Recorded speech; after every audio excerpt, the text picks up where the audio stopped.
और फिर निवेदन करें आपसे कि भगवान शंकर के दरवाजे पर शिव महापुराण में गुरु के दरवाजे पर, माता के पास में, पिता के पास में जितना शांत रहोगे, चुप रहोगे, उतना प्राप्त करो, उतना प्राप्त।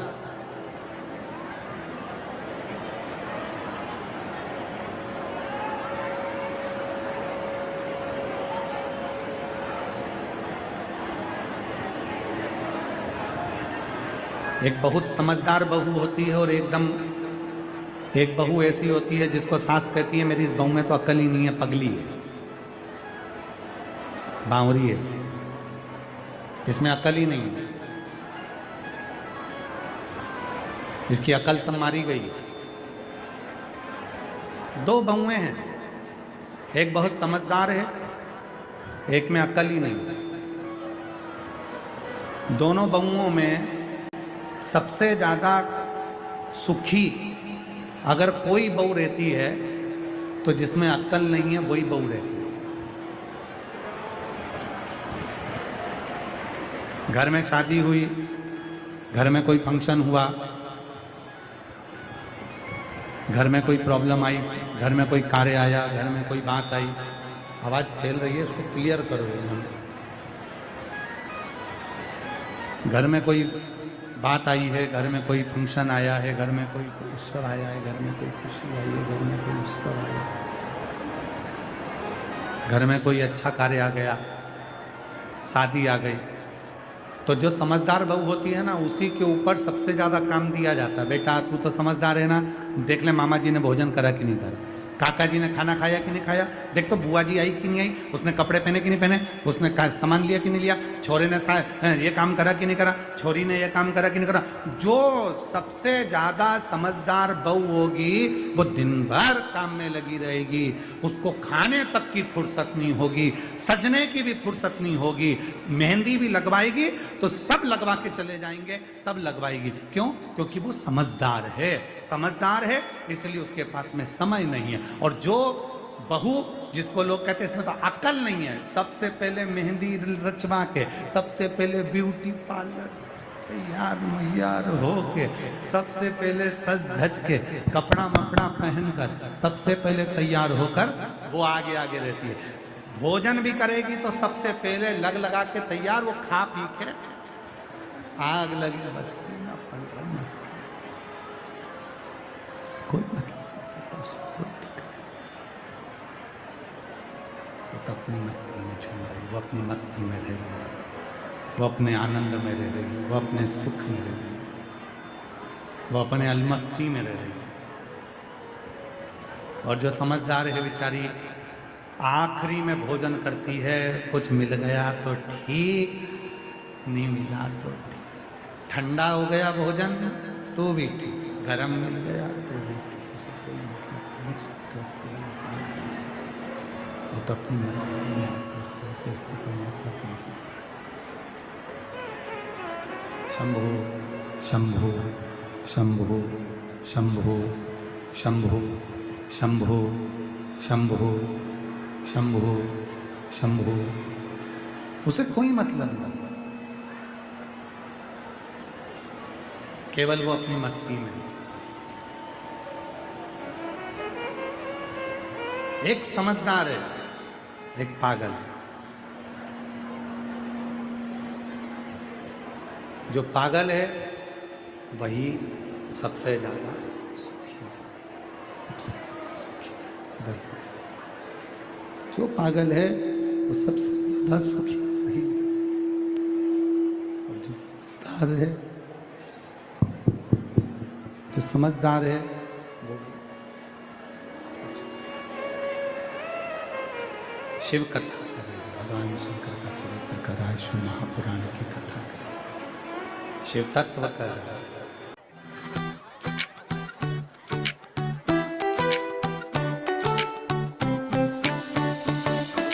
मिस्टर मैडम, ट्विनिंग का प्लान था, ये क्या है पहना?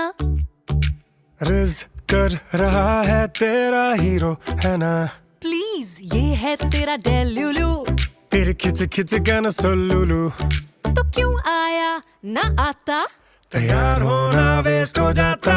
एक काम कर, लेट्स कैंसिल।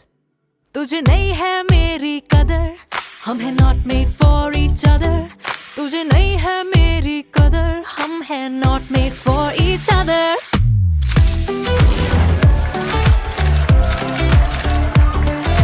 सही है, मैं रोमांस और तू कॉमेडी। ये सबसे बड़ी है ट्रेजेडी। तू 12 बजे तक है सोती, तेरी सुबह अंधेरे में होती। शाम को जिम सुबह मेडिटेशन। तेरा वर्कआउट है शवासन। तेरी रोज बिन बात की पिज्जा पार्टी। तू बर्थडे पे भी प्रोटीन पाउडर खाती और हर बात पे इतनी हाइपर। तू हर बात पे इतना चिल जैसे है ही नहीं तेरे रिमोट में सेल। एक काम कर, लेट्स कैंसिल।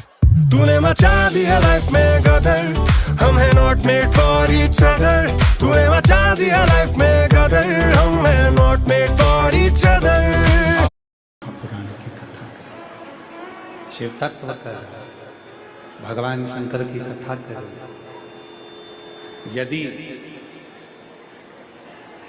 जिसको भगवान शंकर से मिलना है और जिसको अपनी जिंदगी में सारा सुख चाहिए,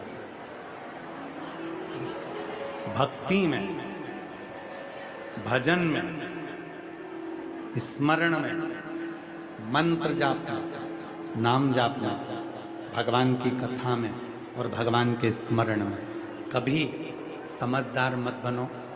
सास के सामने, ससुर के सामने, गुरु के सामने और परमात्मा के सामने समझदार बनने की जरूरत नहीं। हमेशा ही ऐसे बने रहो जैसे हमें कुछ आता ही नहीं है, तो सब कुछ प्राप्त हो, सब कुछ मिले। आप लोगों में से भी आप लोगों में से भी कई माताएं ऐसी बैठी हैं जो कई बार कह देती हैं, हमारी देवरानी तो इतनी भोली बनती है और हमारी सास उसको निकाल निकाल के देती जाती है। हमारी जेठानी इतनी भोली बनती है और हमारी सास निकाल निकाल के जेठानी को देती रहती है। क्या बोला तुमने? हमारी देवरानी इतनी भोली बनती है, हमारी जेठानी इतनी भोली बनती है कि हमारी सास निकाल निकाल कर देती है। मतलब वो सीधी बनकर, भोली बनकर, पागल बनकर सब कुछ प्राप्त कर रही है और तुम समझदार बनकर चाय बना बना के मरे जा रहे हो। तो तुम क्यों नहीं भोले बन जाते? तुम क्यों नहीं भोले होते? शिव जी को क्या प्रिय है? भगवान शंकर की कथा कहती है, मेरे शंकर भगवान को, भोले को भोला भक्त पसंद आता है। समझदार, उसको समझदार ही नहीं चाहिए। उसको तो केवल तुम्हारा भोलापन, उसको तो केवल तुम्हारी सहजता, उसको तो केवल तुम्हारी सरलता, उसको तो केवल तुम्हारी सहजता, तुम्हारा भोलापन मेरे शिव को चाहिए। केवल भोलापन मेरे शंकर को प्रिय। उसको तुम्हारे बहुत विद्वत्ता से कोई मतलब नहीं। कितना सुंदर किसी ने कहा, पोथी पढ़ पढ़ जग मुआ। जम के बोलो जरा, तुम लोगों को तो आता होगा। पोथी पढ़ पढ़ जग मुआ और पंडित भयो ना होई, और ढाई आखर प्रेम को पढ़े सो पंडित होई। शिव महापुराण की कथा बस यही कहती है। तुम्हें पूजन आती? कोई पूछे क्यों तुझे पूजन नहीं आती? नहीं आती। तुझे पाठ आता? नहीं आता। तुझे स्तुति आती? नहीं आती। तुझे मंत्र आता? नहीं आता। तुझे शंकर जी का अनुष्ठान आता? नहीं आता। तुझे पूजन नहीं आती? नहीं। तुझे ये भी नहीं मालूम कि शिव जी को क्या प्रिय है? नहीं। मुझे कुछ नहीं आता, मुझे तो केवल एक बात आती है, एक लोटा जल। मुझे कुछ नहीं आता, केवल इतना आता है, एक लोटा जल शिव जी के मंदिर में जाकर चढ़ाना है। शंकर जी को एक लोटा जल चढ़ाऊंगी और मेरा दुख, मेरी तकलीफ, मेरा कष्ट, मेरी बीमारी, मेरी परेशानी सब मिटती चली जाएगी। बस इतना आता है। और मुझे कुछ, और सीधी सीधी बात है मेरी दिल्ली की जीजियों, ओ मेरी दिल्ली की जीजियों, और जितने मेरे दिल्ली के जीजा बैठे हैं वो भी सुन लें, और जितनी मेरी बेटियां बेटे और जितने मेरे बुजुर्ग माँ बाप बैठे हैं वो भी सुन लें। कोई तुमसे पूछे मंत्र आता? नहीं आता। श्लोक आता? नहीं आता। पूजन आती? बिल्कुल नहीं आता। कुछ आता? नहीं आता। क्या आता? केवल एक लोटा जल, सारी समस्या का हल। बस इतना आता है। लोटा लेके मंदिर जाती हूँ, जल चढ़ाती हूँ, शिव जी को श्री शिवाय नमस्तुभ्यम बोल देती हूँ और अपने दिल से बाबा को प्रणाम कर आ जाती हूँ। इसके सिवाय मुझे कुछ नहीं, भगवान की भक्ति में डूबी, मुझे कुछ नहीं, कुछ नहीं। हम तो बाबा के भरोसे चलते, हम तो बाबा के भरोसे चलते हैं। एक पत्र है, अच्छा है, देखो। दुनिया वाले जलते हैं, ये दुनिया वाले चलते हैं, हम तो बाबा के भरोसे चलते हैं, हम तो बाबा के भरोसे चलते हैं। मेरा नाम सुनंदा सिंह, पति का नाम Manish Singh, Delhi Rohini, sector number 16, sector number 16। गुरुजी, आपके कथा में 2021 से सुन रही हूँ। मेरे हाथ और पैरों में गठान हो गई थी। मैंने आपकी कथा में सुना, श्राद्ध पक्ष की नौमी तिथि का उपाय, बट वृक्ष के पत्ते पर जो आपने काले तिल वाला बताया था वो मैंने करा, और बाबा की ऐसी कृपा हुई गुरुदेव कि मेरे हाथ की और पैर की सारी गठानें समाप्त हो गई। मैं बाबा को यहाँ प्रणाम करने आई हूँ। गुरुजी, मैं बाबा को नमन करती हूँ। गुरुदेव, आपकी कथा जहाँ जहाँ होती है प्रयास करती हूँ 1 दिन, 2 दिन या 5 दिन, 3 दिन आपके पंडाल में बैठकर कथा सुन।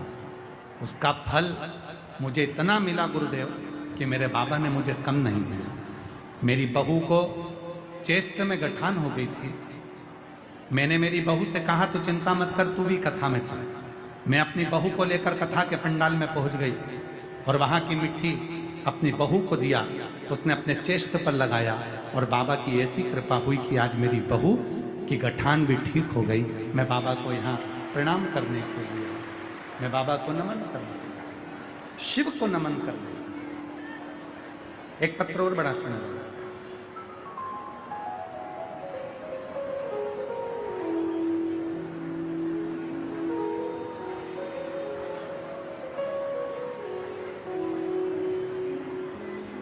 अभी डाउनलोड कर लो सीखो ऐप। सीखो ऐप एकदम बढ़िया ऐप